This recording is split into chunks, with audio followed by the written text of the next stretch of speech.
ఇందాక మనం అందరం 6 మాటలు విన్నాము. ఇప్పుడు 7వ మాట మనం విందాం.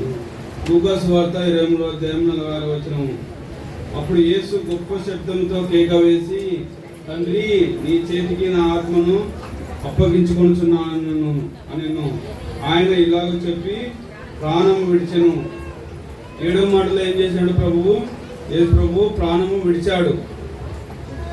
1వ మాట 2వ మాటలో కూడా యేసు ప్రభువు మాట్లాడినాడు. కానీ 7వ మాటలో కేక వేసి, గొప్ప కేక వేసి ప్రాణమును తన దేవునికి అప్పగించాడు.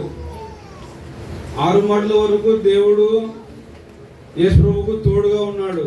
7వ మాట అప్పుడు యేసు ప్రభువు దేవుడు తనను విడిచిపెట్టాడు.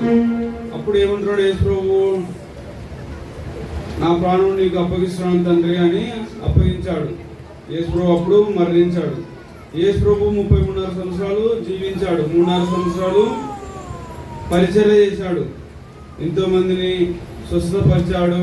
ఆ 3.5 సంవత్సరాల్లోనే ఎంతోమంది మరణించిన వాళ్ళని లేపాడు.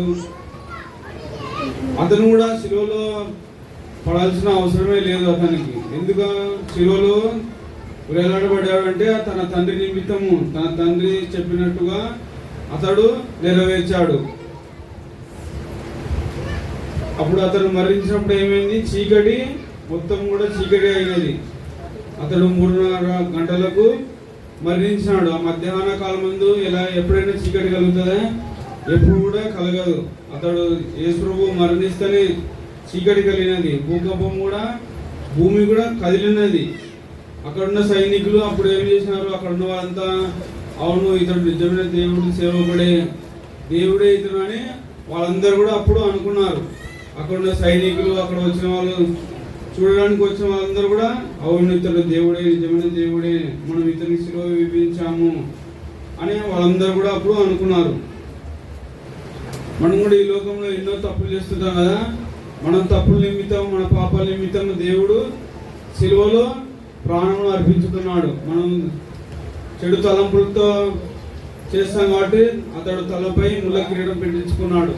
మన చేతులతో కాళ్ళతో నడుచుకుంటూ వెళ్తూ సినిమాలకు గాను ఎక్కడికైనా వెళ్తూ ఉంటాం కదా, పాపాలు నడుతుంది.